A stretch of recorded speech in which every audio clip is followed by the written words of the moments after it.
করে গাড়িটিকে যাবার পথ করে দিন। আপনাদের সহযোগিতার জন্য ধন্যবাদ।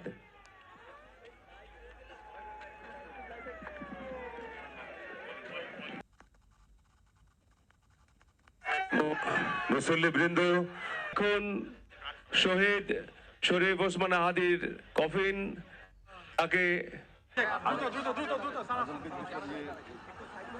বলবো কিনা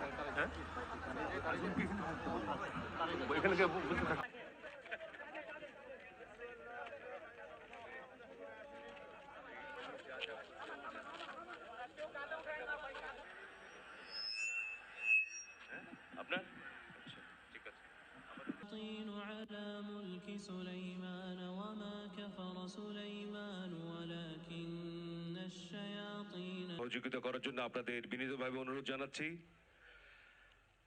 শহীদ হাদির কফিন বহনকারী গাড়ি